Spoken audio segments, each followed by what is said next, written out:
예, 오늘 수요 예배 오신 여러분들을 환영합니다. 제가 환영의 뜻으로 또 꽃을 준비했습니다. 예, 하나님 만드신 꽃이 워낙 많으니까 그리고 참 아름답게 만드셨습니다. 예, 이제 12개 강의 중에 오늘은 이제 그랜드 캐년의 비밀인데요.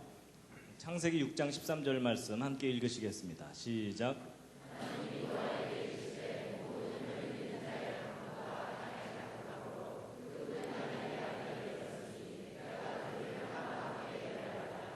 예, 하나님께서 이 세상을 심판하셨는데 사람들만 심판한 것이 아니고 땅과 함께 멸하리라 하셨습니다.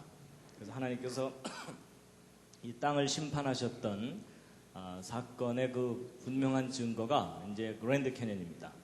대홍수의 거대한 기념물이 바로 이 그랜드 캐년인데, 이 그랜드 캐년이 왜 대홍수의 증거물인지를 오늘 이제 자세하게 설명을 드릴 것입니다.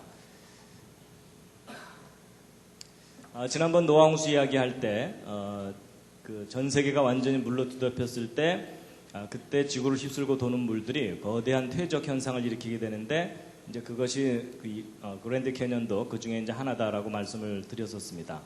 이 그랜드 캐년은 이제 미국 아리조나주 북부에 있는 거대한 계곡입니다. 미국 지도하고 우리나라 지도를 비교해 보면 크기가 너무 차이 나죠. 제가 그래서 이 미국을 우리 땅으로 만드는 방법을 생각해냈습니다. 그게 뭐냐면 가능한 한 많이 낳아서 이민을 많이 보내는 겁니다. 그리고 이민 가서도 많이 낳게 하는 겁니다. 그럼 언젠간 이게 우리 땅이 될 거라고 생각이 됩니다. 여러분, 이제 그 노아 홍수 때 잠깐 보여드렸던 표입니다. 성경 전체 역사 표인데요. 지금 현재로부터 대략 4,300여 년 전에 전 세계적인 대홍수가 있었고, 홍수 이전 세상을 우리가 잃어버리고 살고 있고, 홍수 이후 역사를 이제 우리가 다시 살고 있는 겁니다. 그래서 우리는 첫 번째 세상을 잃어버리고 살고 있습니다. 그래서 그 홍수는 맨 처음에 비가 내린 것만 40일이었고 지구 전체가 물에 잠겼던 기간이 150일이라고 말씀을 드렸었습니다. 그리고 그 물이 빠지는데 또 150일이 걸리고 땅이 마르고 굳는데 2달 정도 걸려서 대홍수 전체 기간은 365일이다라는 걸 말씀드렸습니다. 그리고 이제 노아가 방주에 들어가 있던 날짜 수는 371일이었죠. 근데 이제 적어도 5달 동안 지구 전체가 완전히 물에 잠겨 있게 되면 이 물이 가만히 덮고만 있는 게 아니라 이 태양과 달이 양쪽에서 물을 잡아당기니까 물은 양쪽으로 나와 있는데 지구는 하루에 한 바퀴씩 돌아야 되니까 상대적으로 이 물이 지구를 휩쓸고 돌게 된다, 이런 말씀을 드렸습니다. 그럼 이 지구를 휩쓸고 도는 그 거대한 물이 모든 산들을 다 허물어뜨려다가 깊고 넓은 곳을 만나면 그 흙들을 쫙 쌓아놓게 되는데, 이런 일들이 적어도 5달 동안 계속 반복됐다라고 봐야 됩니다. 그러면 1년이라는 짧은 기간 내에 엄청난 양의 퇴적 현상이 일어나게 되는데, 바로 이런 일이 있었다는 강력한 증거가 이제 그랜드 캐년입니다. 여기에 쌓여있는 이 흙들이 바로 대홍수 때 이제 쌓인 겁니다. 그래서 가보시면 이제 무지개떡처럼 이렇게 흙들이 쌓여 있습니다. 그래서 곳곳에 이런 절벽이 있고 이 위에서부터 이 밑에까지 떨어지는데도 한참 걸린다 그랬죠. 회개할 충분한 시간이 있다고 말씀을 드렸었습니다. 그랜드 캐년의 길이는 대략 한 450km 정도 됩니다. 근데 이제 이 그랜드 캐년 보통 일반적으로 설명할 때는 다 진화론으로만 설명을 합니다. 학생들도 학교에서 그렇게 배울 수밖에 없는데, 진화론의 그 고생대 기간 한 3억 년 동안 이 퇴적층이 형성됐고 이것이 깎여나가는 데는 한 7천만 년쯤 걸렸다. 하여튼 적어도 뭐 수억 년 걸려서 이 그랜드 캐년이 만들어졌다라고 학교에서 설명을 듣게 되는데, 이것이 사실이 아니다라는 것을 오늘 말씀드리는 겁니다. 그랜드 캐년 가보신 분들도 있겠지만 안 가보신 분들을 위해서 그랜드 캐년 구경을 좀 하겠습니다. 이제 일단 구경하기 전에요, 성경 말씀 한 곳을, 관련된 말씀을 보실 텐데요. 여호수아 4장 6절에 있는 말씀인데 함께 한번 읽으시겠습니다. 시작.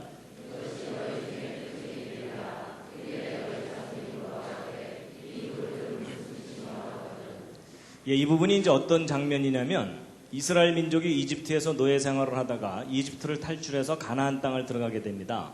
근데 이제 곧바로 들어가질 못하고 40년을 광야에서 맴돌다가 이제 이집트를 탈출했던 세대들은 광야에서 다 죽고 이 광야에서 새로 태어난 신세대가 드디어 이제 가나안 땅을 들어가게 됩니다. 그래서 이집트에서 이제 가나안 땅 들어가야 되는데 바로 앞에 놓여 있는 강이 요단강입니다. 이제 그 사이에 지도자가 바뀌어서 여호수아가 지도자가 되어서 이 백성들을 이끌고 요단강을 건너야 되는데, 성경의 기록을 보면 이 요단이 추수할 시기에는 물이 많아져 가지고서 이제 홍수가 난다는 겁니다.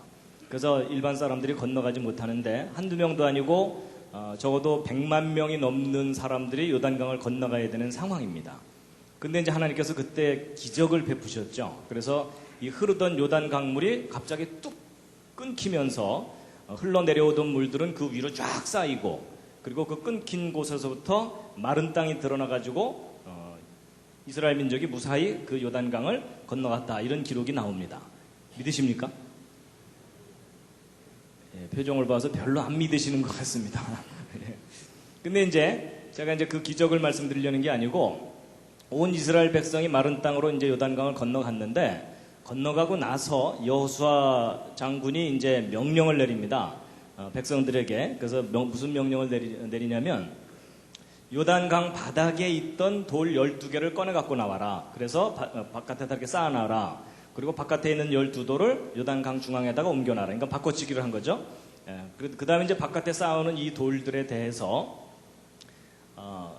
이제 여호수아가 이제 한 말이 이제 바로 여호수아 4장 6절 7절 말씀인데, 다시 한번 읽으시겠습니다. 시작. 이것이 너희 중에 표징이 되리라. 후일에 너희 자손이 물어 가로되 이 돌들은 무슨 뜻이뇨 하거든 그들에게 이르기를 곧 언약궤가 요단을 건널 때에 요단물이 끊어졌으므로 이 돌들이 이스라엘 자손에게 영영한 기념이 되리라 하라. 예, 요약하면 이제 무슨 얘기냐면, 후손들이 이 돌 이거 왜 쌓아놨어요? 하고 물어보면 뭐라고 대답하라고요? 그때 우리가 힘이 좀 남았단다, 이러면 이게 아니고, 하나님이 기적을 베푸신, 그러니까 하나님이 하신 일에 대한 증거다라고 가르쳐 주라는 얘기입니다. 그렇죠? 근데 제가 이제 오늘 이 말씀을 드리는 이유가, 제가 이 말씀을 패러디를 했습니다. 그래서 이제 다음 말씀은 성경 말씀이 아니고요, 제가 인용한 말씀입니다. 예. 함께 한번 읽으시겠습니다. 시작. 후일에 너희 자손이 물어 가로되 이 큰 계곡은 무슨 뜻이뇨 하거든 뭐라고 대답하셔야 된다고요? 예, 이게 노아 홍수의 증거란다 라고 대답을 해주셔야 된다는 거예요. 근데 문제는 이제 그러고 나서 알아들으면 괜찮은데, 근데 그게 왜 그래요 하고도 따지잖아요. 그렇죠? 근데 그때는 뭐라고 대답하셔야 돼요? 예, 지금 이제 아무것도 모르시죠? 그렇죠? 그래서 오늘 제가 이제 알려드리려는 겁니다. 예, 자세하게 물어볼 때 왜 이게 노아의 홍수의 증거인지에 대해서. 그랜드 캐니언 이제 잠깐 보시겠습니다. 이 계곡이 길게 이렇게 쭉 뻗어 있는데요. 겨울이고요. 가을입니다. 아무래도 한번 가봐야 되겠죠? 예. 가기 전에 한번 둘러보시겠습니다. 어마어마한 계곡이 쫙 펼쳐져 있습니다. 정말 가면 감탄이 나올 수밖에 없는. 그리고 이제 곳곳에 이런 퇴적층들이 쌓여 있고요. 이 그랜드 캐니언은 요 윗부분이 해발 높이가 2,600m입니다. 그러니까 백두산 정도 높이 되는 고원지대입니다. 거기에 이제 깊은 계곡이 푹 파여 있죠. 그리고 이제 이 그랜드 캐니언의 길이는 한 450km 정도 되기 때문에 우리나라 지도하고 비교해 놓으면 남한만한 크기의 계곡입니다. 어마어마합니다.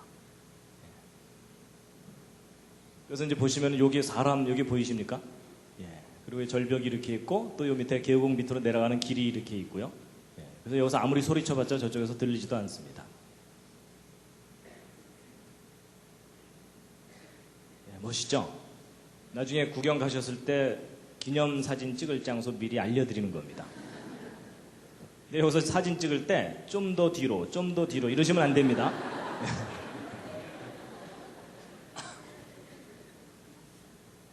예, 이제 저녁 석양 무렵이고 요 밑에 이제 콜로라도강 지류들이 이렇게 흐르고요.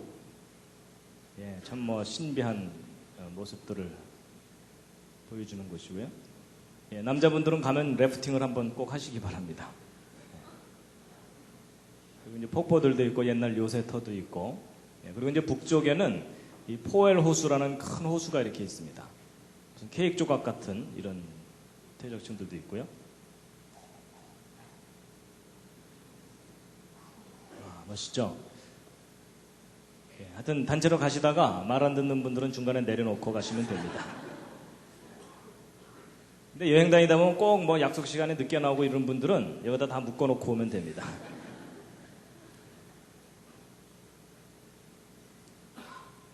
근데 오히려 사진으로 보는 게 더 멋있을 수도 있습니다. 예, 현장에 가서 괜히 구름 잔뜩 끼면 아무것도 못 보고 옵니다.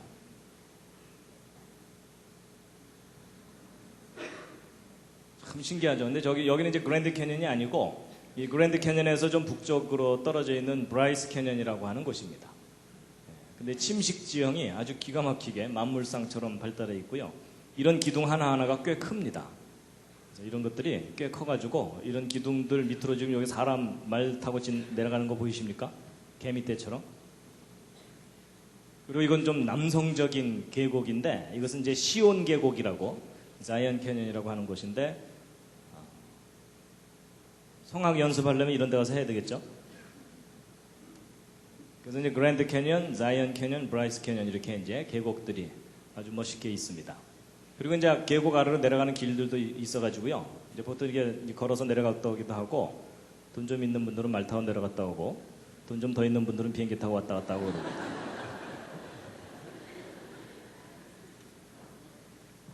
예, 한 번은 가볼 만한 곳입니다. 근데 이제 이곳에 이렇게 퇴적층들이 겹겹이 쌓여 있는데 이 퇴적층들의 그 구성 성분이 어떤 층은 석회, 어떤 층은 모래, 어떤 층은 혈암, 뭐 진흙 이런 계통으로 교대로 이렇게 쫙 쌓여 있습니다. 그래서 서로 다른 흙들이 이렇게 쌓여 있는데 자, 오늘 이제 이 그랜드 캐년이 어떻게 만들어졌는지에 대해서 이제 그 비밀을 풀 텐데요. 이 그랜드 캐년의 모습을 잘 보시면 두 단계입니다.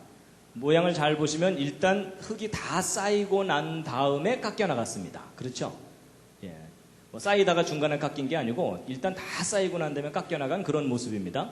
그래서 이제 첫 번째는 퇴적층이 어떻게 쌓였는지를 이제 우리가 알아내야 됩니다. 그래서 보통 이 쌓이는 것을 퇴적이라고 표현을 하는데 어떻게 쌓였는가 하는 건데 이 많은 흙들이 여기 쌓여 있으려면 어디서부턴가 와야 되죠. 그렇죠? 예, 그래서 이 많은 흙들이 어디서부터 왔겠느냐 하는 걸 이제 우리가 풀어야 되고 또 이것이 쌓이는데 얼마나 오래 걸려서 쌓였겠느냐 하는 건데 진화론에서는 막 수억 년 걸려서 쌓였다고 설명을 합니다. 그리고 이제 이런 정도 규모의 흙이 쌓이려면은 큰 바다 밑에서 쌓여야 되거든요. 근데 지금 현재는 백두산 높이만큼 올라와 있죠. 그러니까 이 밑에서 바다 밑에서 쌓였던 그 퇴적지대가 어떻게 백두산 높이까지 올라갔겠느냐 하는 겁니다. 여러분 저게 왜 저렇게 올라갔겠습니까? 이런 질문을 받으면 쉬운 대답부터 하시면 됩니다. 제가 안 그랬는데요. 이러시면 됩니다. 그 다음에 이제 다 쌓이고 난 다음에 깎여 나갔거든요. 그래서 이 깎여 나간 것을 또 우리가 이제 풀어야 되는데 어떻게 깎여 나갔는가 하는 건데 깎여 나가는 걸 보통 침식이라고 합니다. 이게 먹고 잔다는 뜻이 아닙니다. 예, 깎여 나간다 이런 뜻입니다. 그래서 이제 이 많은 흙들이 깎여 나갔다면 어딘간 쌓여 있어야 되겠죠. 그게 가깝게 쌓여 있는지 멀리 쌓여 있는지 넓게 쌓여 있는지 좁게 쌓여 있는지 이걸 좀 분석을 해보면 이게 어떻게 깎여 나갔는지에 대해서도 알 수가 있고요. 그리고 이제 얼마나 오랫동안 깎여 나갔느냐, 정말 진화론에서 얘기하듯이 막 몇 천만 년 걸려서 이게 깎여 나갔느냐 아니면 순식간에 이게 깎여 나갔겠느냐 하는 겁니다. 근데 이제 얘한테는 아무리 물어봐도 얘는 대답을 안 해줍니다. 그래서 결국 과학자들이 앞뒤를 연구를 해가지고 이것이 어떻게 만들어졌겠는가를 이제 추적해서 알아내는 수밖에 없습니다. 그래서 이제 오늘 이제 그랜드 캐년 생성 원인에 대해서 이제 말씀을 드릴 텐데요. 예. 잠시 기지개를 한번 살짝 켜시겠습니다. 오늘 지질학 공부를 해야 되기 때문에 문과분들은 너무 애쓰지 않으셔도 됩니다. 이해가 안 되면 주무셔도 괜찮습니다.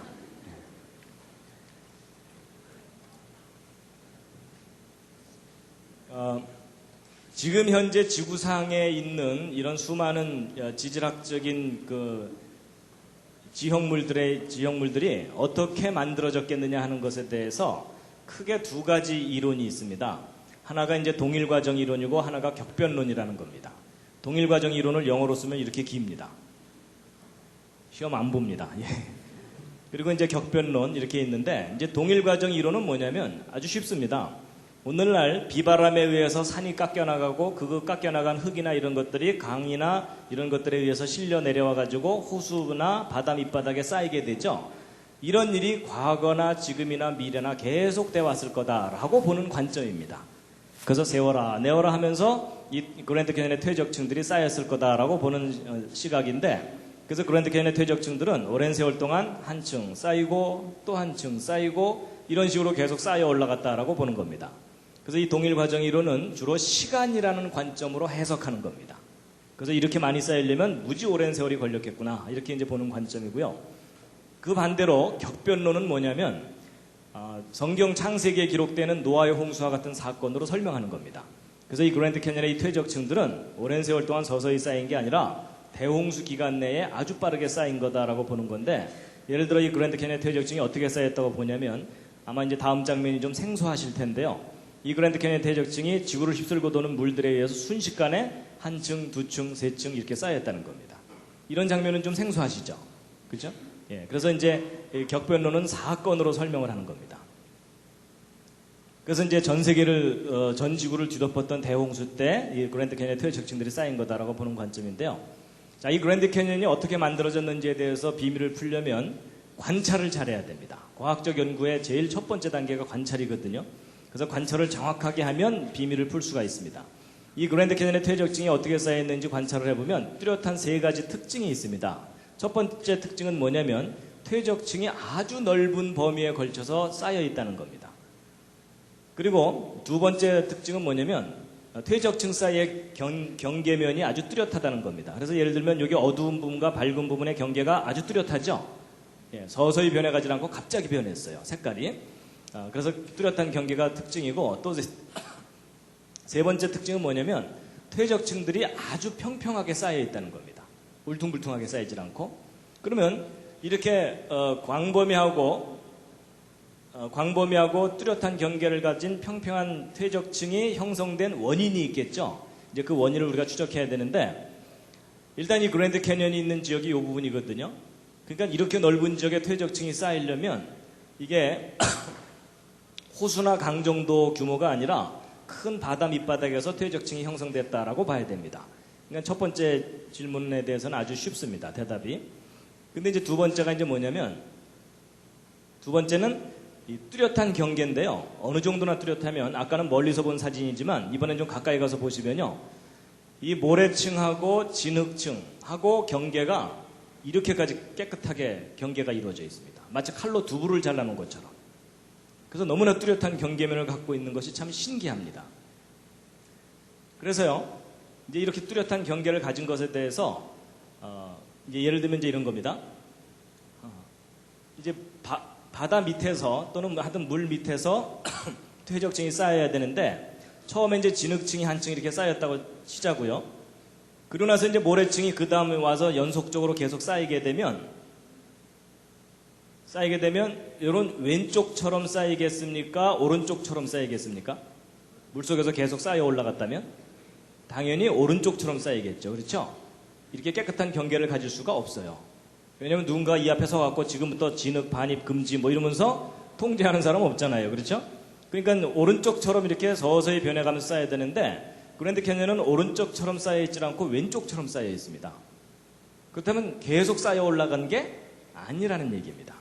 그래서 이걸 어떻게 생각해야 되는가 하고서 이제 연구를 하다 보니까 뭐 어떤 걸 발견했냐면, 이 그랜드 캐니언에서 한참 떨어진 홀브룩이라는 또 다른 지역을 조사해 봤더니, 그 지역에서는 요 두 퇴적층 사이에 600m 두께의 다른 퇴적층이 끼어 있는 겁니다. 그러면 이제 순서상으로 보면은 이 밑에 있는 층 쌓이고, 그 다음 요 층 쌓이고, 그 다음 이 층 쌓인 거겠죠? 근데 여기는 세 층이 이렇게 순서대로 쌓여 있는데 여기는 이 중간층이 없죠. 그럼 이 중간층이 없는 이유는 아마도 물속에서 퇴적되다가 퇴적이 멈춰야만 되거든요. 한동안. 그러려면 물 바깥으로 이게 나오는 수밖에 없겠죠. 그래서 아마도 이쪽 지역은 물 바깥으로 나와 있었는가 보다. 한 1000만 년 기간 동안. 이렇게 해석을 하게 되는 겁니다. 그래서 이제 그림으로 이제 설명을 드리자면 이런 겁니다. 물속에서 첫 번째 층이 쌓였는데 어느 날 이 퇴적층이 그냥 물 바깥으로 솟아 올라와 버린 겁니다. 그러고 나서 이제 세월 지나가는 겁니다. 그리고 주변 환경 바뀌죠. 그리고 나서 다시 이게 가라앉았어요. 가라앉은 다음에 다시 와서 이제 새로운 퇴적층이 쌓이면은 이렇게 뚜렷한 경계가 형성될 수가 있겠죠. 그리고 이제 또 다시 올라갔다가 또 세월 지나가고, 예, 그리고 주변의 환경이 또 바뀌고, 그리고 다시 가라앉고, 그리고 또 와서 또 새로운 퇴적층이 와서 쌓이면 이렇게 뚜렷한 경계가 형성될 수 있겠죠. 그럴듯하시죠. 그런데 저 설명에도 허점이 있습니다. 단점이 있는데 그게 뭐냐면 이렇게 오르락내리락 하면서 쌓이면 이렇게 평행한 경계면을 가질 수가 없어요. 왜냐하면 그랜드 캐니언의 퇴적층은 너무나 평평하거든요. 이걸 설명을 못합니다. 이게 오르락내리락 하면서 쌓이면은 이렇게 쌓이게 되지 이렇게 평평하게는 못 쌓입니다. 그 이유가 뭐냐면 보세요. 쌓였어요. 이제 퇴적이 멈추기 위해서 물 바깥으로 나갔습니다. 세월 지나가죠. 근데 쟤네들은 괜찮아요. 노출되어 있는 동안 얘네들이 문제입니다. 그렇죠? 비바람이 치게 되면 그 표면이 반드시 울퉁불퉁해질 수밖에 없게 되겠죠? 계곡이 파이고, 그리고 거기 식물도 자라고 그러면은 그 표면이 아무래도 어떤 그 손상이 되게 되는데, 이렇게 오르락내리락 하면서 쌓이게 되면은 반드시 층과 층 사이의 경계가 평평해질 수가 없습니다. 맞죠? 그런데 희한하게도 그랜드 캐니언은 너무나 평평하게 쫙 쌓여 있는 거예요. 그러니까 이게 오르락내리락 하면서 쌓였다는 것도 설명이 안 돼요. 여기까지 이해가 되시죠? 예. 그러면 어떻게 이 그랜드 캐니언은 뚜렷하고 평행한 경계면을 갖고 쌓였느냐, 이제 이걸 풀어야 되는데 오랫동안 저것의 원인을 몰랐었어요. 그러다가 얼마 전부터 이 과학자들이, 이 부분을 연구하던 과학자들이 단서를 발견하기 시작했어요. 그 첫 번째 단서가 뭐냐면, 첫 번째 단서가 물이 흐르면서 퇴적됐다는 단서를 발견한 거예요. 이 퇴적층들이 쌓일 때 물이 흐르면서 쌓인 거라는 거예요. 그 단서가 뭐냐면, 이 그랜드 캐니언의 퇴적층 중에 석회암 퇴적층이 있거든요. 레드 라임스톤이라고 하는. 근데 이 석회암 퇴적층 속에서 여러분 그 오징어 중에 갑오징어 있죠. 갑오징어는 속에 뼈 같은 거 들어있잖아요. 그러니까 오징어 뼈 화석 같은 것들이 이 그 석회암 퇴적층에서 발견됐는데, 이 오징어 뼈 화석이 이렇게 보시면은 여기는 좁고 여기는 넓거든요. 근데 얘네들이 희한하게도 퇴적층 속에서 제멋대로 방향을 갖고 있질 않고 이 왼쪽처럼 비교적 어느 한쪽 방향으로 정렬이 돼서 화석으로 들어있어요. 그럼 쟤네들이 혹시 죽기 전에 반상회를 했을까요? 우리는 죽을 때 항상 머리를 그쪽으로 두는 거야 뭐 이러면서? 그럴 리가 없잖아요.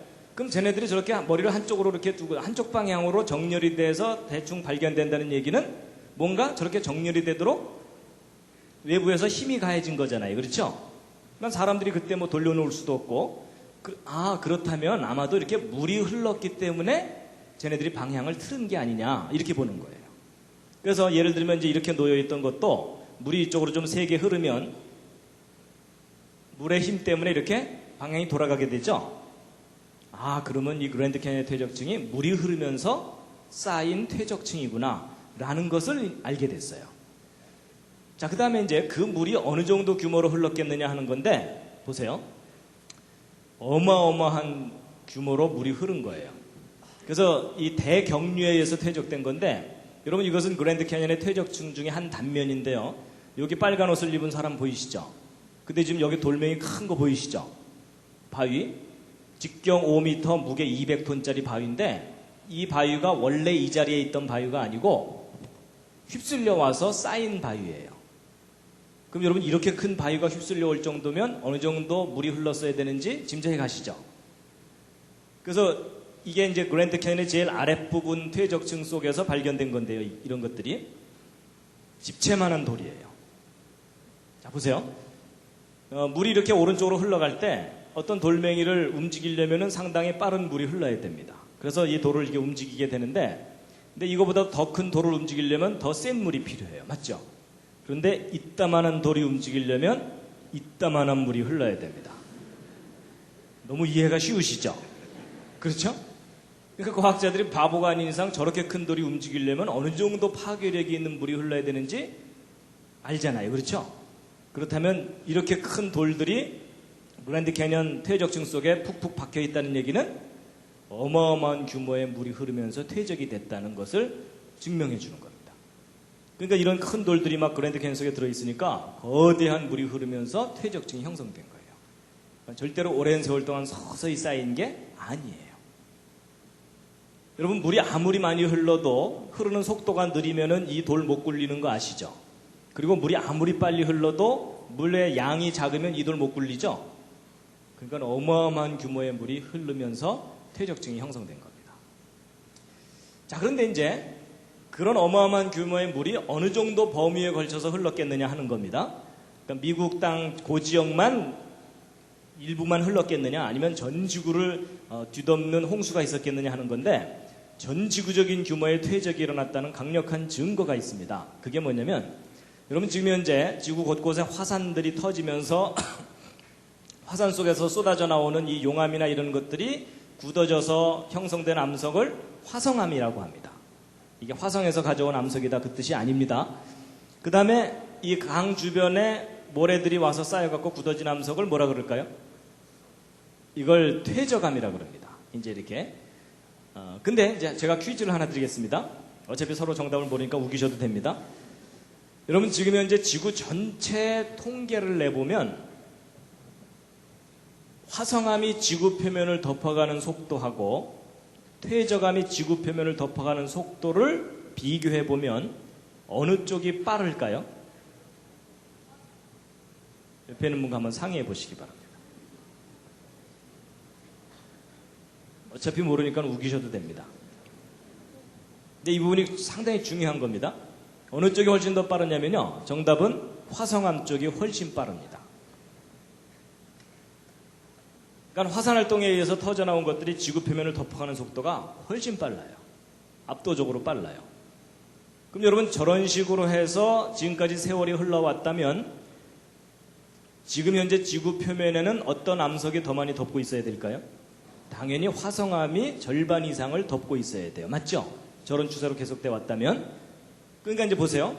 지금 현재 지구를 조사해 보면요. 지각 내부, 그러니까 지각 내부 속은요. 화성암이 95%로서 압도적으로 많아요. 그러니까 지구 속도 이럴진데 거기다가 화산활동에 의해서 화성암이 지구 표면을 덮는 속도가 훨씬 빠른다는 추세로 본다면은 지금 현재 지구 표면도 화성암이 압도적으로 많아야 되겠죠. 근데 놀라운 사실은 지금 현재 지구 표면을 조사해 보면 지표면은 70%가 퇴적암입니다. 화성암은 30%밖에 안 돼요. 근데 지금 현재 어느 쪽 방향으로 진행되고 있냐면은 화산활동에 의해서 이 화성암이 퇴적암을 점점 점령해가는 쪽으로 진행되고 있죠. 그럼 여러분 시간이 갈수록 오른쪽으로 간다는 얘기는 시간을 거꾸로 돌리면 과거에는 어떤 상태가 있었다는 뜻일까요? 과거에는 지구 전체가 완전히 퇴적층으로 덮였던 때가 있었다는 얘기입니다. 저게 무슨 사건일까요? 저게 바로 노아의 홍수 사건입니다. 이것은 지구 전체에 걸친 통계 자료이기 때문에 아주 강력한 증거입니다. 그러니까 전 지구가 완전히 물로 뒤덮였던 대홍수가 있었다는 강력한 증거입니다. 그리고 홍수 이후에 다시 이 화성암이 자기의 위세를 회복해가고 있는 중에 우리가 지금 살고 있는 겁니다. 그래서 여러분 지구 전체가 완전히 물로 뒤덮였던 대홍수가 있었다는 성경의 기록을 좀 믿어주시면 감사하겠습니다. 그래서 여러분 과학적인 증거들은 성경이 옳다는 것을 강력하게 뒷받침하고 있습니다. 자, 그런데 이제 보세요. 그랜드 캐니언의 퇴적층이 쌓이는 것은 아무도 못 봤죠? 혹시 보신 분 계십니까? 이럴 때 손 드는 분이 계시면 잘 돌봐드려야 된다 그랬죠? 예. 여러분 그랜드 캐니언의 퇴적층이 쌓이는 것은 아무도 직접 못 봤지만 그랜드 캐니언의 퇴적층과 똑같은 퇴적층이 쌓이는 현상을 지금도 곳곳에서 관찰할 수가 있어요. 그래서 그 대표적인 예가 1980년 5월 18일 날 터진 미국 워싱턴주의 세인트 헬렌 산인데요. 여러분 1980년 5월 18일이면 무슨 날이죠? 어른들은 기억하실 텐데요. 광주 5.18 그날입니다. 그날 뭐 시차는 좀 있으니까는 시간은 차이가 나겠지만은 같은 날 미국 워싱턴주에 있는 세인트 헬렌 산으로 화산이 뻥 터졌습니다. 그래서 이게 터질 당시의 모습이고 폭발 전의 모습인데요. 이 세인트 헬렌사는 참 아름다운 산봉우리가 있는 그런 산이고, 그 다음에 아주 맑은 호수가 있고 산림이 울창하기 때문에 1급 휴양지였었습니다, 여기가. 근데 이 화산이 뻥 터졌어요. 그래서 멀리 있는 도시에서 바라본 화산 폭발 장면입니다. 화산 폭발 후의 모습입니다. 산봉우리가 그냥 통째로 다 무너져 내려버렸어요. 그래서 이 산이 원래 백두산보다도 높은 산이었습니다. 그런데 거의 1000m 이상이 무너져 내린 겁니다. 어마어마한 폭발이었습니다. 그래서 이게 이제 폭발 당시의 모습이고 폭발 후의 모습인데요. 근데 이 세인트 헬렌산 화산 폭발할 때 아주 중요한 지질학적 증거들이 확인됐습니다. 그 첫 번째가 퇴적층이 형성되는 과정인데, 보세요. 여러분 지금 여기 퇴적층이 쫙 쌓여 있는데, 여기 빨간 옷을 입은 사람하고 비교해보면 상당히 퇴적층이 두껍죠. 여러분 보통 지금 현재 진화론적 관점의 지질학에서는 퇴적층을 해석할 때 평균적으로 30cm 정도 쌓이려면 5000년쯤 걸린다. 대략 그 정도 해석합니다. 그럼 여러분 제가 하나 파묻히려면 몇만 년 걸리는 겁니다. 그러니까 여기 있는 이 퇴적층이 쌓이려면 이건 몇 년 걸렸다고 해야 됩니까? 우기기 나름입니다. 일단 기본적으로 몇십만 년은 될 거고, 그 다음에 B층과 C층 사이가 색깔이 전혀 다르죠. 그러니까 이 B층 사이고 이 중간에 얼마만큼 세월이 지났는지는 또 우기기 나름이에요. 그렇죠? 그러니까 적어도 수십만 년에서 수백만 년, 수천만 년 지났다고 해도 될 정도로 퇴적층이 꽤 쌓였죠? 근데 여러분, 받기의 망정이지. 이거 안 봤다면 수십만 년이거든요. 근데 이 퇴적층 쌓이는 걸 실제 봤어요. 여러분, 이 A층이 1980년 5월 18일 당일날 하루 만에 쌓인 퇴적층입니다. 그리고 이 두 번째 퇴적층이 한 달 후쯤에 또 하루 만에 쌓인 퇴적층이고, 이 세 번째 퇴적층이 2년 후에 또 한 번 쏟아져 내려와가지고서 또 하루 만에 쌓인 퇴적층입니다. 그럼 이 밑에서부터 이 위에까지 쌓이는데 실제 걸린 시간 며칠이요? 3일입니다. 3일.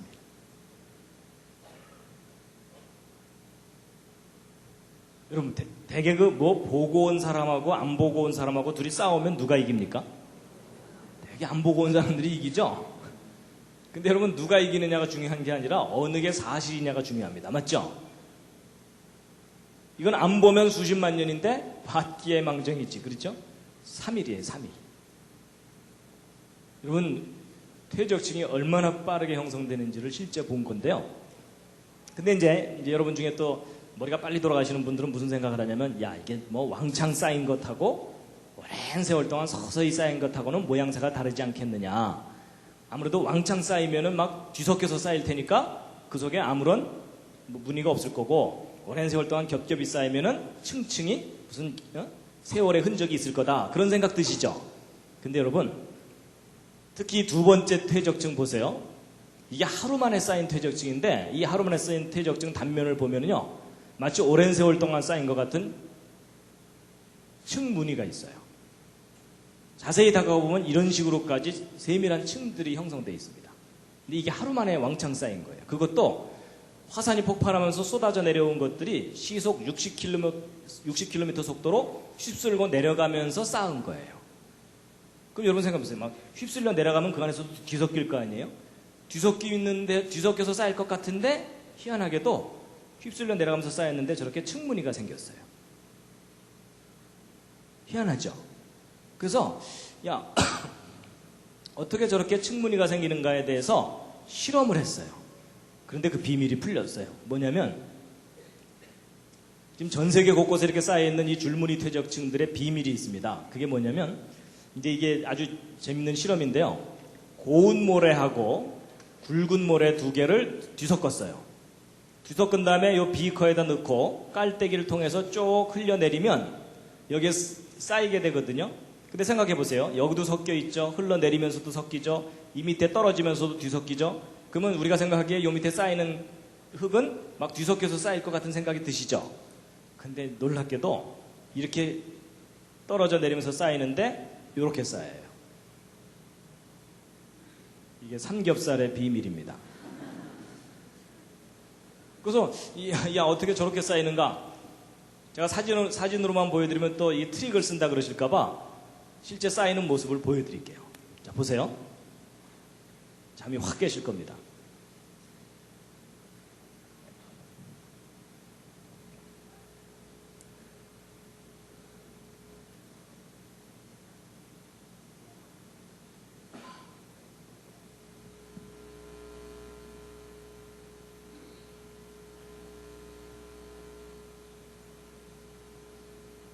신기하죠?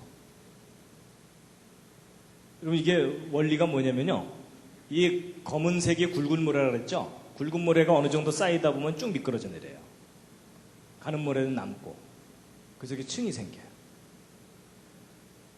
근데 바로 저런 원리가 뒤섞인 흙들이 쌓일 때 움직이면서 쌓이면은 저렇게 층무늬가 생기게 돼 있어요.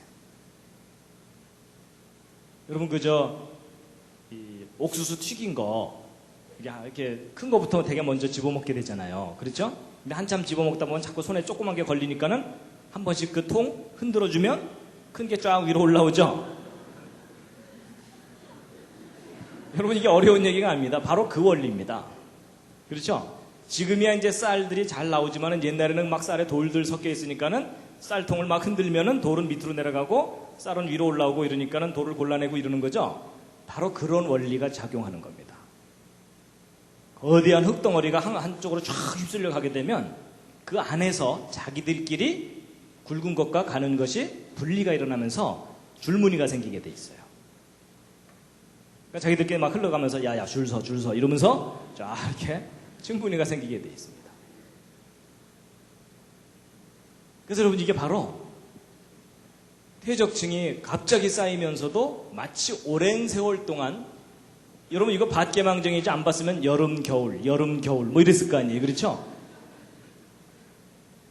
근데 바로 이런 원리가 작용한다는 것을 잘 몰랐던 거예요.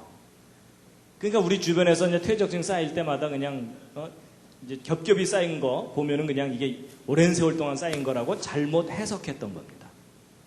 이해가 되시죠? 그러니까 지구 곳곳에 그런 현상이 발견되는데요. 또 실제적으로 이런 것도 있습니다. 이 호주에서 이쪽 바닷가에 모래가 자꾸 없어지니까 이쪽에 있는 모래를 배로 실어다가 이 앞바다에 뿌렸어요. 잔뜩 뿌리고 났더니 어느 날 파도가 심하게 치면서 이 뿌려놓은 모래가 바닷가 쪽으로 밀려 나왔어요. 그래서 하룻밤 사이에 밀려 나와 갖고서 이만큼 두께로 쌓인 거예요. 그럼 여러분 하룻밤 사이에 왕창 와서 쌓였으면은 막 뒤섞여서 쌓여야 될 것 같잖아요. 그렇죠? 근데 놀랍게도 하룻밤 만에 와서 쌓인 단면을 보았더니 줄무늬들이 쭉쭉 생겨 있어요. 밭기의 망정이지. 안 봤으면 이것도 몇 년 걸렸다가 해야 돼요? 여름, 겨울. 아, 이거 200년. 뭐 이래야 될 거 아니에요. 그렇죠? 그러니까 여러분 저런 현상이 일반적인 현상인 거예요. 그러니까 여러분 지구상에 있는 곳곳에 이런 줄무늬 퇴적층을 앞으로 보시거든 절대로 오랜 세월이라고 생각하시면 그건 착각입니다.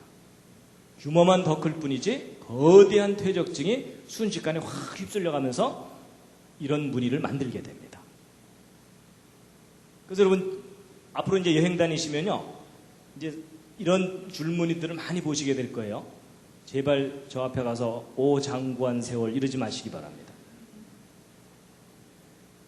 그래서 여러분 전 세계 곳곳에 쌓이는 이런 줄무늬 퇴적층이 바로 그런 원리로 생기는 겁니다.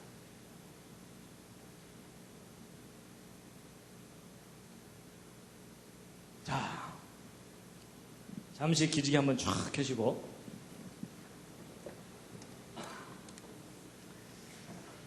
좌양좌 하셔서 옆에 있는 분 안마를 해드리도록 하겠습니다.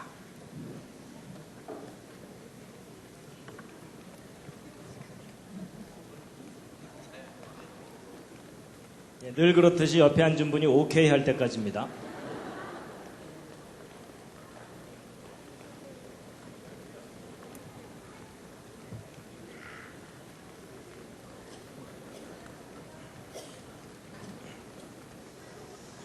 예, 반대로도 해주시고요. 반대로 또.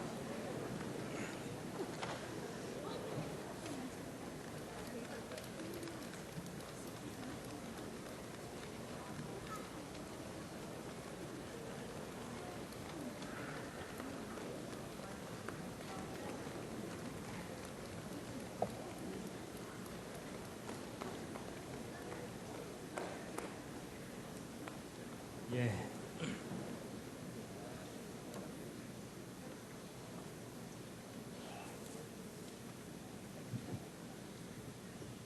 지금까지 너무 어렵진 않으셨죠?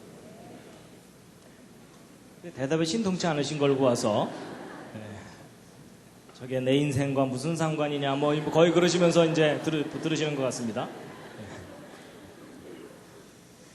자, 그다음에 이제 오늘의 가장 중요한 부분을 이제 알려드릴 텐데요. 그렇다면 이 그랜드 캐니언의 이 퇴적층이 그렇게 대규모로 평평하게 쌓인 것의 원리가 뭐냐 하는 거거든요. 어떻게 대홍수 기간 동안에 단기간 내에 그렇게 많은 퇴적층이 순식간에 이렇게 쫙 쌓여 올라갈 수 있겠느냐 하는 건데 그 원리를 알게 됐어요. 바로 이제 이 콜로라도 대학의 이분 피에르 줄리앙이라는 이분이 이제 퇴적층이 어떻게 만들어지는지 연구하는 분 중에 한 분인데 이제 거기 가면 이렇게 퇴적층이 형성되는 것을 모델 실험을 할 수 있는 장치들이 이렇게 있습니다. 그래서 이제 퇴적 실험을 했는데요. 원리가 이런 겁니다. 이 부분이 제일 중요합니다. 대홍수 때 어떻게 퇴적층이 그랜드 캐니언의 퇴적층이 어떻게 형성됐겠느냐 하는 건데, 여러분, 이제 대홍수가 일어나면 막 산들이 허물어지고 그런 것들이 이제 지구를 빙빙 도는 물들에 의해서 이렇게 휩쓸려 가게 되거든요. 그럼 이게 흙탕물이 이렇게 휩쓸려 가게 되면 이 밑바닥에는 퇴적층이 일정한 두께로 쫙 쌓여가게 되어 있습니다. 그래서 퇴적층이 어떤 모양으로 가냐면 이런 식으로 갑니다. 이런 식으로 한 층, 또 한 층 이렇게 쌓이는 거예요. 근데 이렇게 쌓이는 원리가 뭐냐면요. 잘 보세요. 물이 이렇게 흘러가는데 여기보다는 여기가 좀 더 깊죠. 좀 더 깊으면 좀 더 느리게 흐르게 되죠. 그러니까 흙들을 여기까지 이렇게 싣고 오다가 여기서 속도가 갑자기 늦어지니까 어떻게 되겠어요? 이 앞에다가 흙들을 쌓아놓게 됩니다. 그러니까 흙은 계속 실려와서 이 앞에 쌓이니까 그 퇴적층이 옆으로 저렇게 쭉쭉 자라게 돼 있습니다. 바로 저런 원리로 전 지구를 휩쓸고 도는 물들이 지구를 빙빙 돌면서 한 층, 또 한 층, 또 한 층 이렇게 퇴적층을 쌓아놓게 됩니다. 그러면 이런 식으로 쌓이게 되면은 층과 층 사이의 경계가 뚜렷하게 되죠. 그리고 평평하게 쌓이게 됩니다. 그럼 아까 그랜드 캐니언에서 대해서 풀지 못했던 것을 다 풀 수 있는 바로 그런 설명입니다. 근데 이제 제가 이렇게만 설명드리면 이제 우긴다 그러실까봐 실제로 저렇게 쌓이는 장면을 보여드리겠습니다. 잘 보세요. 이제 모의 실험을 한 건데요. 오른쪽으로 흘러가게 되는데 여기 잘 보시면 퇴적층이 오른쪽으로 점점점 이동하고 있죠. 일정 두께의 퇴적층이. 그렇죠? 그럼 이 물이 하루 종일 흐르게 되면은 이 퇴적층은 하루 종일 앞으로 갑니다. 그럼 일정 두께의 퇴적층이 뭐 몇 킬로미터, 몇십 킬로미터도 쫙 쌓이게 돼요. 신기하죠? 저럴 줄 모르셨죠? 대홍수가 일어나면 저런 현상이 반드시 나타납니다.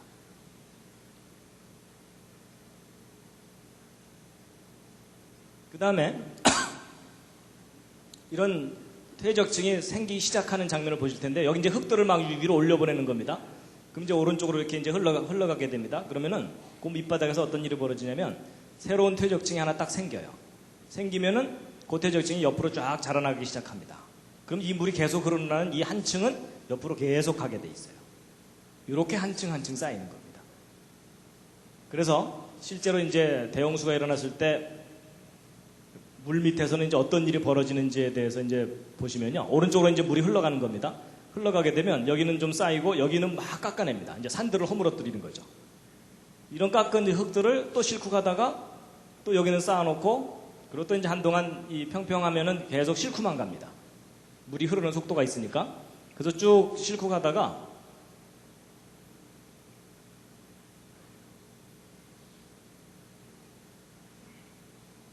여기는 이제 쌓습니다.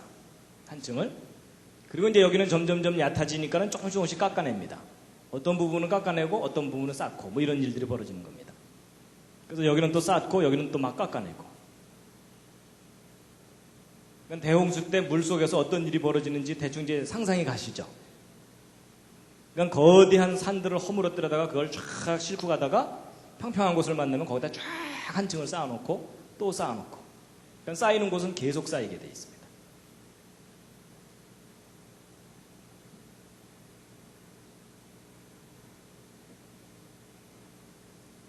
그래서 이제 이런 식으로 퇴적층이 형성되는 겁니다. 그러니까 그랜드 캐니언 퇴적층이 왜 이렇게 평평한지 그리고 층과 층 사이의 경계가 왜 이렇게 뚜렷한지가 다 풀린 거예요.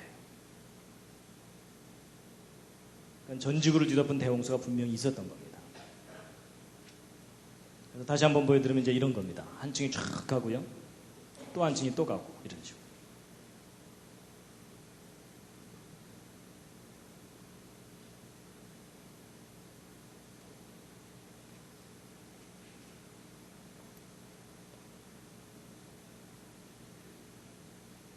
이제 설명을 듣고 나니까는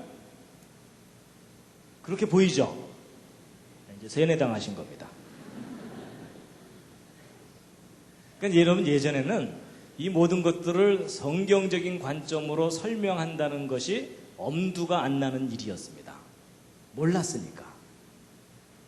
근데 이제 과학자들 중에 좀 끈질긴 사람들이 있습니다. 성경에 써 있다면 이건 사실이다 하고서 끈질기게 연구하던 분들이 저런 증거들을 이제 확인하고 발견하고 그래서 성경적인 관점으로 모든 것들을 다시 정리하기 시작했습니다. 할 일 없는 과학자들이 좀 있습니다. 그런 것들을 열심히 하고 있는. 그리고요, 처음부터 평평하지 않을 수도 있죠, 밑바닥이. 근데 이것도 문제가 안 됩니다. 이렇게 움푹 패인 곳은 금방 메꿔집니다. 왜냐하면 여러분 여기보다는 여기가 좀 더 깊죠. 좀 더 깊으면 좀 더 느리게 흐르죠. 좀 더 느리게 흐르면 좀 더 많이 쌓이게 되겠죠. 바로 그 원리입니다. 그래서 쫙 쌓여가다가 이 부분에서 좀 더 느리게 흐르면서 좀 더 많이 쌓입니다. 바로 이런 식으로 해가지고 한 번이나 또는 두 번 정도만 지나가고 나면 그 움푹 패인 것이 거의 평평해져 버립니다. 그러면 그 다음부터는 무지개떡입니다. 그렇죠? 예. 그리고 이 똑 튀어나온 부분도 역시 똑같은 원리로 여기보다는 여기가 좀 얕죠? 좀 얕으니까 좀 더 빨리 흐르죠? 좀 더 빨리 흐르면 좀 덜 쌓입니다. 그래서 여기도 역시 한두 번만 지나가고 나면은 또 다시 평평해집니다. 그러면 계속 평평하게 퇴적층이 쌓이게 돼 있어요.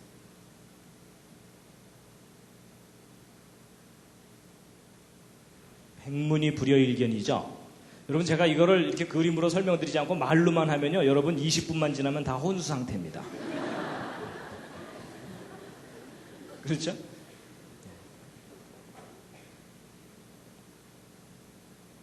여러분 전 세계적인 대홍수 때 어마어마한 규모의 퇴적층이 지구 곳곳에 쌓이게 된 겁니다.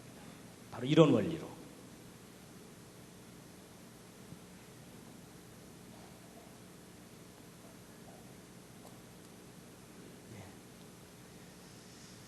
그 다음에 이제 가장 중요한 메인 테마는 말씀을 드린 거고요. 이제 제일 중요한 주제는 말씀드렸고, 지금부터 이제 보너스인데요. 어떤 게 있냐면, 여러분 안 믿어지시겠지만, 천지 창조 때 퇴적된 퇴적층도 발견했어요. 이건 또 무슨 황당한 얘기냐? 여러분 보세요. 진화론에서는 소위 그 고생대라는 시절이 있었는데, 고생대의 초기가 캄브리아기입니다. 그리고 이제 이 고생대 초기 캄브리아기 밑에는 선캄브리아기라 그래서 캄브리아기 이전 시대다라고 하거든요. 그래서 이제 캄브리아기 이후로 뭐 이런 이제 그 세밀하게 이렇게 길을 나눠놨는데, 이 선캄브리아기와 캄브리아기의 경계가 있어요. 근데 이 경계가 이제 아주 중요한 의미를 갖고 있습니다. 이 고생대와 선캄브리아기 사이에는요, 이 부정합이라 그래서 이 밑에 퇴적층하고 위에 퇴적층은 전혀 다른 이렇게 매끈한 경계면을 갖고 있질 않아요. 뚝 끊겼어요, 중간이. 근데 이제 진화론에서는 이 고생대 때부터 화석들이 발견되거든요. 고생대 이전 퇴적층 속에서는 화석이 발견되질 않습니다. 그래서 캄브리아기 이 밑에 퇴적층에서는 이제 화석이 발견되지 않는데, 이 그랜드 캐년도 역시 이 고생대 퇴적층과 선캄브리아기 암석들이 있거든요. 그런데 바로 이 선캄브리아기 암석 중에 이 퇴적층들이 있는데, 그 퇴적층이 천지 창조 때 퇴적된 퇴적층이라고 해석이 되고 있습니다. 왜냐하면 바로 이제 그랜드 캐년의 주 퇴적층 밑에 깔려 있는 요 퇴적층인데요. 창세기 1장을 읽어보면 하나님께서 6일 동안 천지 창조하셨다고 돼 있죠. 근데 지난번 노아홍수 이야기할 때 제가 궁창 위의 물과 궁창 아래의 물에 대해서는 비교적 좀 설명을 드렸었습니다. 그렇죠? 근데 창조 셋째 날 하신 일이 뭐냐면 성경 창세기를 보면은 맨 처음에 지구가 완전히 물로 덮여 있었거든요. 그런데 물로 덮여 있던 지구가 물 바깥으로 이제 육지가 대륙이 솟아 올라온 겁니다. 그러면 지구를 덮고 있던 물이 바다 쪽으로 물러가면서 대륙이 솟아 올라오게 되겠죠. 그럼 거대한 물이 대륙을 덮고 있다가 바다 쪽으로 밀려가게 되면은 그냥 밀려가지 않고 이 대륙에 있는 흙들을 많이 실어서 바다 밑에 쌓아놓게 되겠죠. 그러면 천지창조 셋째 날 땅이 드러날 때 퇴적층이 형성되게 되어 있습니다. 맞죠? 물론 이제 하나님께서 다 퍼올리실 수도 있지만 특별히 그렇게 하지 않는 이상은 퇴적층이 형성되게 되어 있습니다. 그러다가 이제 셋째 날 퇴적층이 형성되고 나서 그 이후로 이제 안정되게 있다가 대홍수 때 전 지구에 또 퇴적층이 형성되게 되겠죠. 자, 그럼 이제 퀴즈를 하나 푸셔야 됩니다. 뭐냐면 대홍수 때 퇴적되는 퇴적층과 창조 셋째 날 형성되는 퇴적층 사이에는 큰 차이가 하나 있습니다. 무슨 차이가 있을까요? 옆에 있는 분과 한번 상의해 보시기 바랍니다. 이 창조된 순서를 잘 보시면 거기에 힌트가 있습니다. 어디에는 뭐가 있고 어디에는 뭐가 없습니다. 뭘까요? 화석이요, 화석. 왜냐하면 창조 순서를 잘 보시면 식물이 창조된 것이 셋째 날이기는 한데 그것도 땅이 솟아 올라오고 난 다음에 창조되거든요. 그렇죠? 그러니까 이때 퇴적층 형성될 때는 생명체가 있습니까? 없습니까? 없어요. 그렇죠? 그러니까 이때 형성되는 퇴적층 속에는 화석이 들어있을 리가 없습니다. 근데 대홍수 때 퇴적된 퇴적층 속에는 화석이 잔뜩 들어있겠죠? 근데 참 신기한 게 뭐냐면 이 그랜드 캐니언 퇴적층 중에 고생대 퇴적층이라고 소위 진화론에서 분류하는 퇴적층 속에는 화석들이 잔뜩 발견되거든요. 근데 그 바로 밑에 있는 이 퇴적층 속에서는 화석이 하나도 발견되지 않습니다.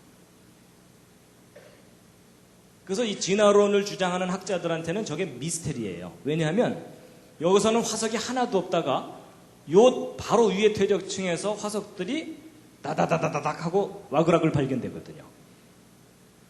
그래서 진화론을 연구하는 사람들한테는 야, 진화가 안 일어나다가 여기서부터 갑자기 진화가 일어났구나. 그래가지고 저걸 갖다가 캄브리아의 대폭발 이론, 폭발적으로 진화가 일어났다. 이렇게 설명을 하는 겁니다. 잘 돌봐줘야 되겠죠?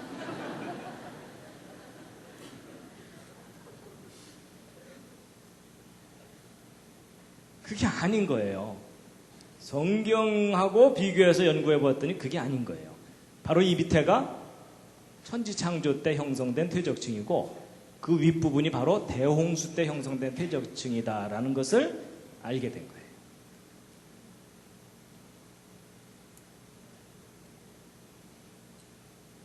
그래서 이제 지금 그랜드 캐니언에 대해서 이제 거의 이제 윤곽이 드러나게 됐습니다.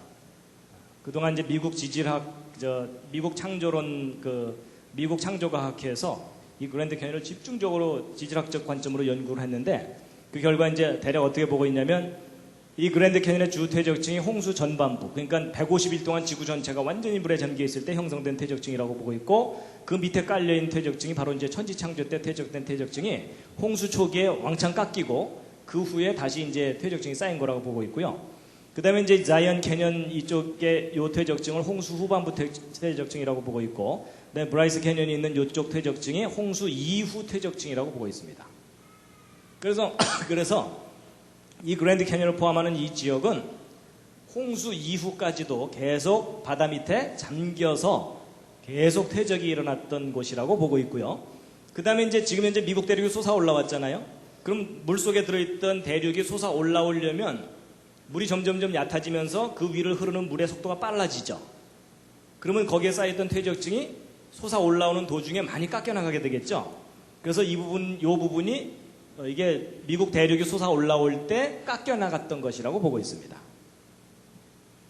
그럼 이제 그랜드 캐니언의 이 계곡은 그럼 그때 솟아 올라올 때 깎인 거냐? 아닙니다. 이 그랜드 캐니언의 계곡은 홍수 이후에 깎인 거라고 보고 있습니다. 대륙이 다 솟아 올라오고 난 다음에. 그래서 그건 좀 이따 이제 말씀드릴 거고요. 그래서 이제 여러분이 그랜드 캐니언 관광을 가시게 되면 일반 관광을 가면 그런 설명 못 듣게 되고요. 이 창조과학 탐사 여행을 이제 가시면은 창조 때 형성된 퇴적층을 보시게 됩니다. 거의 표정이 잘 안 믿어지는 표정들이십니다. 그래서 여러분 놀랍게도 이 그랜드 캐년이 성경에 대한 너무나 강력한 증거물입니다.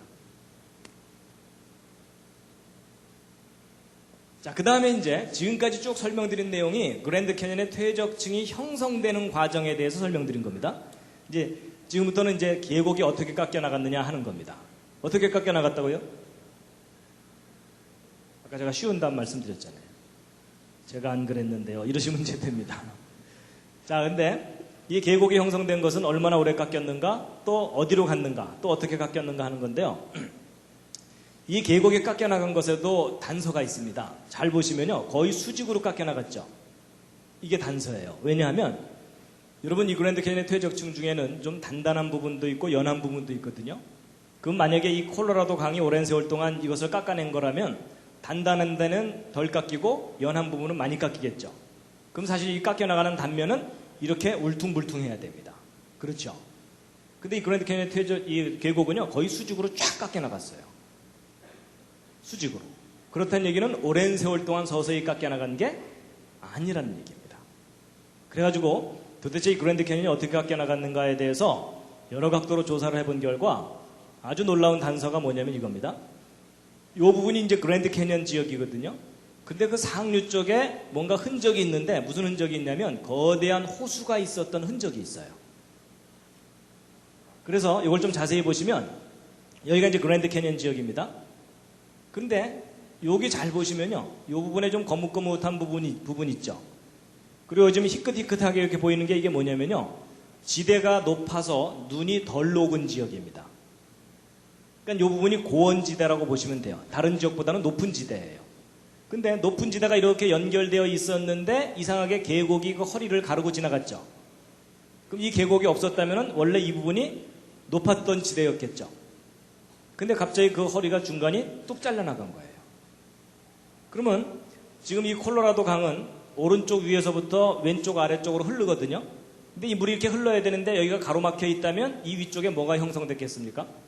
거대한 호수가 형성되게 돼 있습니다. 그러니까 과거에 이렇게 큰 호수가 있다가 이 호수가 지금은 없어졌죠. 이 호수물이 어느 날 뻥 터지면서 아래쪽으로 갑자기 다 쏟아져 내버린 겁니다. 댐 터지듯이. 그러면서 그랜드 캐니언이 순식간에 깎여 나갔다라고 보고 있습니다. 그 흔적이 아주 분명하게 남아 있어요. 그래서 이 그랜드 캐니언 그 위쪽에 이 고원지대가 이렇게 놓여 있었다면 그 위쪽에 실제로 형성되었을 호수를 컴퓨터로 시뮬레이션을 한 겁니다. 근데 이 호수의 크기가 우리나라 지도하고 비교해 놓은 건데 거의 한반도만한 호수입니다. 근데 그 호수가 뻥 터지면서 그랜드 캐니언이 계곡이 순식간에 깎여 나간 겁니다. 그래서 이제 여기 카이바 플래토라고 하는 요 지역이거든요. 카이바 플래토라고 하는 요 부분에 이렇게 놓여 있던 것이 뻥 터진 거라는 거죠. 그래서 이제 실제로 이 댐이 터지거나 이랬을 때 이제 이 파괴력이 상당히 크거든요. 예를 들어 여기 댐에 이렇게 물이 갇혀 있지만 여기가 이만큼 가로막혀 있었다면 엄청난 물이 이렇게 쌓여 있겠죠. 이게 어느 날 뻥 터진다고 생각해 보세요. 이 밑에 엉망됩니다. 그래서 여기 지금 댐을 하나 만들어 놨더니 그 위에 물이 이렇게 고여 있는 거거든요. 호수가 생긴 건데 어느 날 이 댐이 터져버리면은 이 거대한 물이 일로 다 쏟아져 내리는 겁니다. 그럼 이 밑에 큰 계곡이 생기게 됩니다. 그래서 이제 실제 계곡이 어떻게 형성되는지에 대해서 아까 그 세인트 헬렌산 화산 폭발 때 또 그 증거가 발견됐는데 보세요. 이 세인트 헬렌산이 폭발하기 전에는 여기 빙하들이 있었고 또 화산 폭발할 때는 상당히 많은 지하수들이 터져 나오거든요. 그럼 그렇게 터져 나온 것들이 곳곳으로 막 휩쓸려 진흙죽을 이루면서 휩쓸려 내려갑니다. 그래서 계곡을 가득 메우고 이렇게 진흙들이 흘러내려가거든요. 그래서 여기 보시면 여기 사람 있는데 이 나무 위로 이 진흙탕물이 휩쓸려 간 높이가 있죠. 그러니까 이런 정도로 휩쓸려 내려가면은 그 밑에 있는 퇴적층 지대를 뚫고 지나가면서 계곡을 깎아놓게 됩니다. 그래서 이게 그때 형성된 계곡이거든요. 화산 폭발 때 휩쓸려 내려온 흙탕물이 휩쓸고 지나가면서 이 계곡의 단면을 한번 보시면은요. 보세요. 이게 그때 깎여나간 계곡입니다. 근데 여기 절벽이 있는데 이게 얼마나 큰지 짐작이 안 가시죠? 잘 보시면 이 절벽 위에 여기 사람 보이세요? 사람 보이죠? 그러니까 여러분 이게 그때 순식간에 깎여나간 계곡이에요. 봤기에 망정이지 안 봤으면 이거 몇 년 걸린다고 해야 돼요?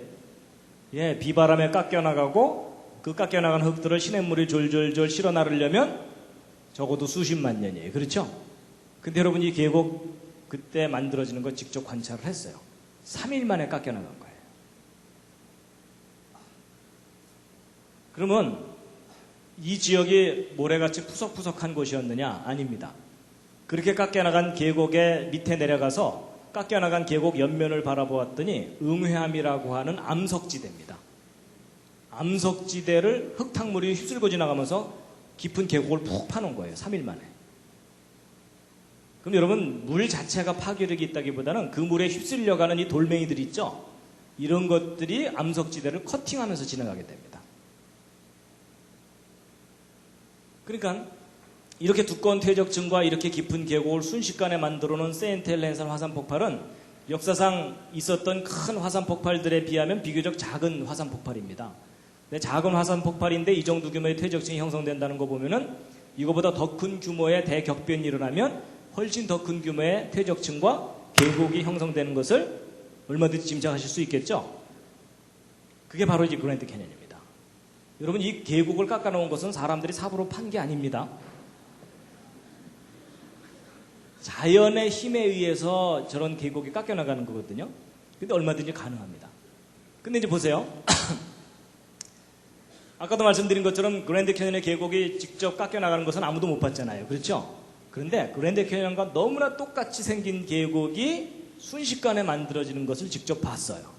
그 사건이 바로 이제 이 팔로우즈 계곡인데 이 미국 워싱턴주에 있는 계곡입니다. 여러분 이 계곡이 이렇게 파여 있는데 이게 얼마나 큰 계곡인지 아시려면요. 이 오른쪽 절벽 위에 여기 담장이 이렇게 쳐져 있는데 거기 지금 사람들이 몇 사람 옹기종기 모여서 구경하고 있는 거 보이세요? 그리고 여기 좀 큰 나무들이 있고 뭐 보이시죠? 그러니까 여러분 이게 얼마나 깊은 계곡인지 대충 짐작하시겠죠? 예. 근데 여러분 이것도 봤기에 망정이지. 이거 안 봤다면 이 계곡 파이려면 몇 년 걸렸다고 해야 돼요? 이것도 또 우기기 나름이에요. 그렇죠?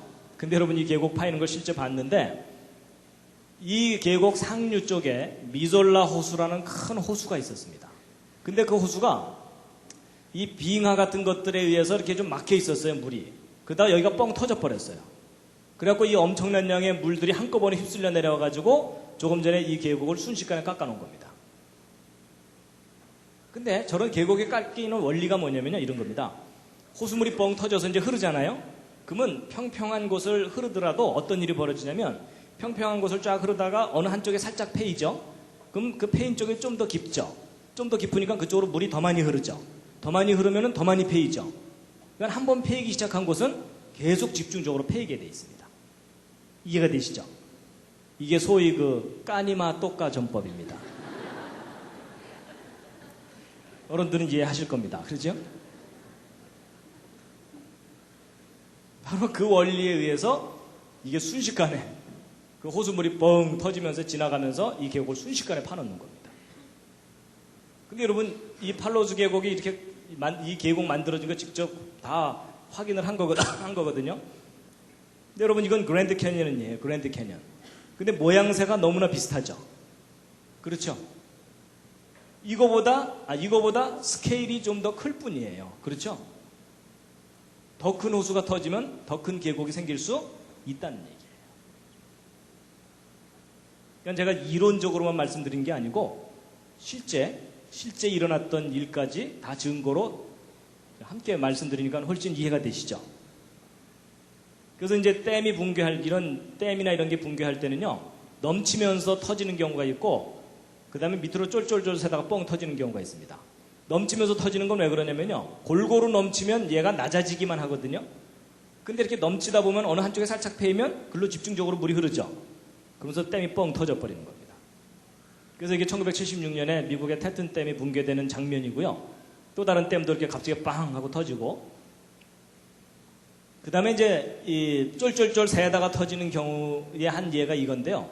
이 그랜드 캐년 상류 쪽에 글렌 캐년 댐이라는 댐이 있는데, 여기 지금 물줄기 4개가 보이는 건 이건 발전용 댐입니다. 발전용 수로예요. 그래서 이제 발전하는 건데, 근데 이것만 만들어 놓으면 안 되고, 이 물이 갑자기 불어나면 이 물을 갑자기 빼내야 되잖아요. 그러기 위해서 이제 비상용 수로로 물을 더 많이 빼냅니다. 그러다가 이제 1983년에 이 댐이 무너질 뻔한 적이 있어요.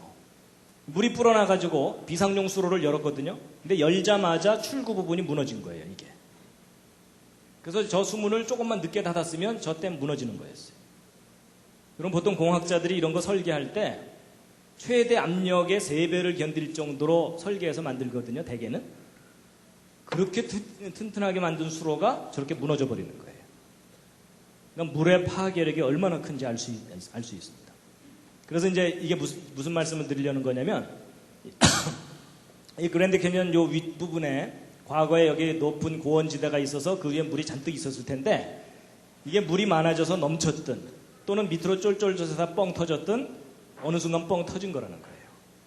그러면서 이 가로막고 있던 이 부분이 왕창 무너지면서 이 거대한 물이 휩쓸고 지나가면서 이 흙들을, 이 계곡을 순식간에 깎아놓은 거다라는 겁니다. 수천만 년 세월이 아니고.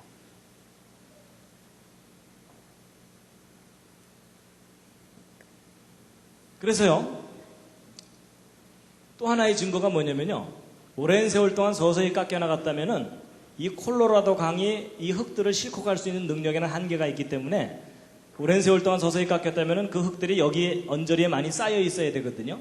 근데 희한하게도 이 그랜드 캐니언에서 깎여나간 흙들은요, 이 콜로라도 강 유역에서는 거의 발견되질 않아요. 엄청난 양의 흙이 깎여나갔는데도. 무슨 얘기냐면 이 위에 있는 호수가 뻥 터지면서 태평양까지 그대로 직행으로 그냥 싣고 가버린 거예요. 엄청난 흙탕물을 이루면서.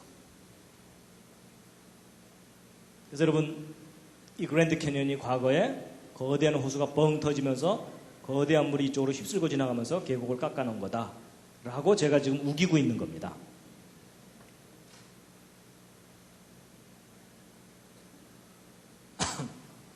그래서 이제 2단계로 호필 레이크라는 레이크가 먼저 뻥 터지고, 그 다음에 캐니언즈 랜드 레이크라고 하는 호수가 그 다음에 2차로 뻥 터지면서 거대한 계곡이 형성된 거다라고 보고 있습니다.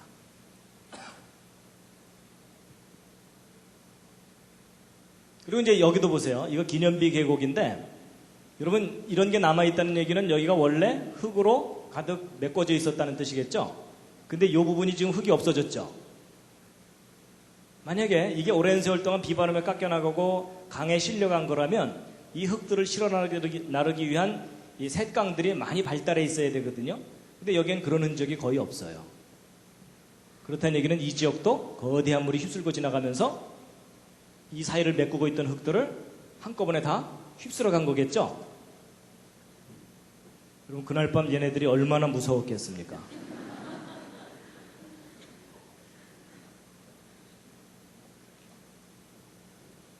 그래서 이게 다 대격변의 증거물들입니다.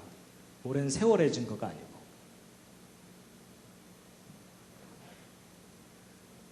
그래서 지구상 곳곳에는요, 대격변이 있었다는 그 흔적들이 곳곳에 이렇게 남아 있습니다.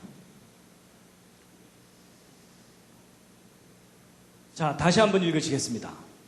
시작. 후일에 너희 자손이 물어 가로되 이 큰 계곡은 무슨 뜻이뇨 하거든 뭐라고 대답하셔야 된다고요? 옆에 있는 분들끼리 서로 좀 얘기 좀 해주시기 바랍니다.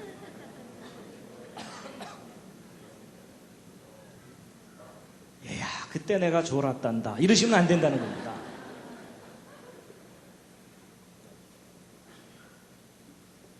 자, 그래서 아까 그 질문들 있죠? 여러분, 이 그랜드 캐니언에 쌓여있는 이 엄청난 퇴적층들 다 어디서 온 걸까요? 어디서 온 거죠?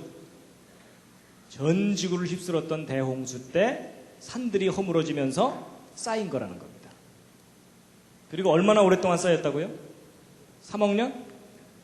그게 아니라 대홍수 기간 동안에. 그렇죠? 그리고 이 거대한 이 흙들은 어떻게 솟아 올라왔죠? 퇴적층이. 이것은 아까 언뜻 설명을 드렸는데 대홍수 이후에 미국 대륙 부분이 솟아 올라온 겁니다. 한쪽에 가라앉고. 그리고 이 그랜드 캐년 계곡 이거 어떻게 깎여 나갔다고요?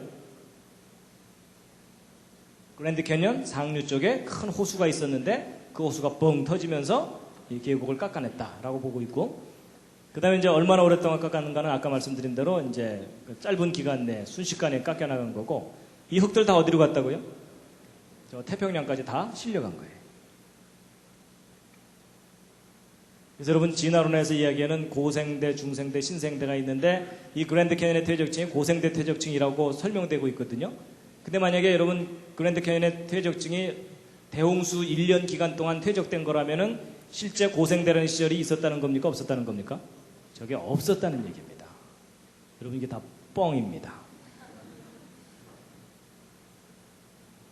여러분 이 고생대, 중생대, 신생대는 진화론에 의한 가상적인 시대이지 실제 지구의 역사 시대가 아닙니다.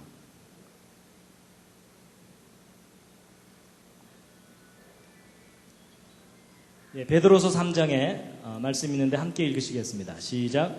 이로 말미암아 그때 세상은 물의 넘침으로 멸망하였으되 이제 하늘과 땅은 그 동일한 말씀으로 불사르기 위하여 간수하신 바 되어 경건치 아니한 사람들의 심판과 멸망의 날까지 보존하여 두신 것이니라. 여러분 하나님께서 물로 심판하셨었는데 이제 마지막 심판은 불의 심판이라고 말씀하십니다. 근데 여러분 이 대홍수 사건이 실제 역사 속에 있었다면 마지막 불의 심판도 우리가 역사적으로 겪게 됩니다.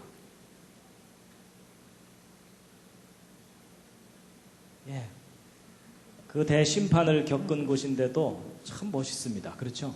예. 여러분 이것은 그랜드 캐년 계곡에 피어있는 꽃들입니다. 하나님이 이 세상을 심판하셨었지만 여전히 하나님의 창조의 아름다움이 곳곳에 남아 있습니다. 마지막 꽃다발입니다.